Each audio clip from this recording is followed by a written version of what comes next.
Jenna, it's you coming at you from 5 years down the road. You're now 20, you're in college, you go to U of L, and it's a class called African American Communications, and what I thought going into it was, it would be just, learning how African Americans communicate with one another and how to communicate with them as an outsider, not fully understanding their culture or, their oppression or anything like that. But it's actually a lot more than that. It teaches you a lot more than just African American communications, but just really communicating with anybody that's different from you. It's making you, kind of be conscious about the things you say and the words you use and, just the air you carry. You probably have heard about right now as a 15-year-old in high school, you've probably heard the words white privilege, maybe not even, but even if you have, you don't know what it is. In fact, I talk about it in my letter to you. You don't even really learn what white privilege is until you're in this class, your junior year of college.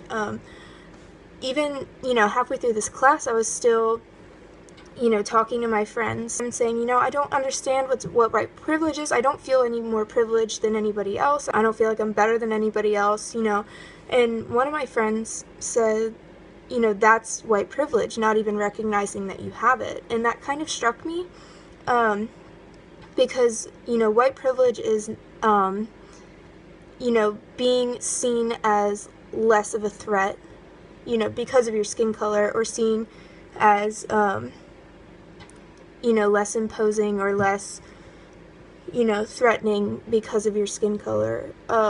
And, that's not something that you can help. You're born into this world the way you are.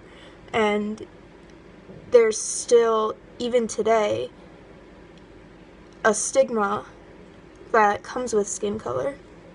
In your little conservative Catholic bubble, you might think, what do you mean that's still going on? I mean, the civil rights movement was decades ago, several decades ago. How is that still going on? I don't understand. I don't see that still happening, but it is, and I'm here to tell you about it. And it comes from this idea of whiteness and white privilege. It ties into this whole idea of white privilege, and whiteness is it's a social construct. It's built around this idea of being white and what that comes with, and, the cultural, historical, sociological aspects of being white and what comes with that.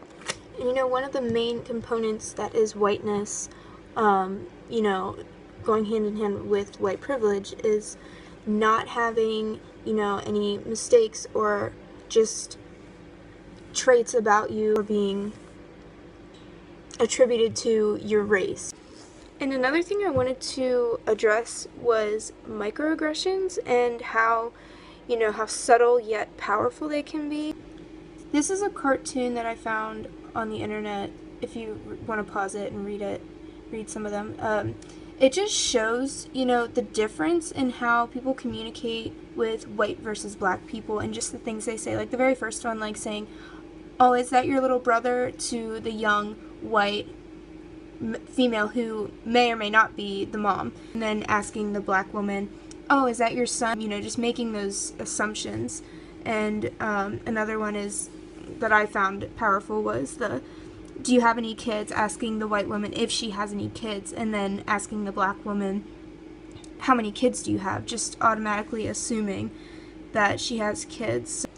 So I hope by explaining some of those things from your class has kind of opened your eyes a bit and prepared you for this class and just for life outside high school and outside of your little bubble. It's really important, especially during the 2016 election. I wish you the best of luck with that as you handle that. So I hope that this video has helped, and I will see you in 5 years.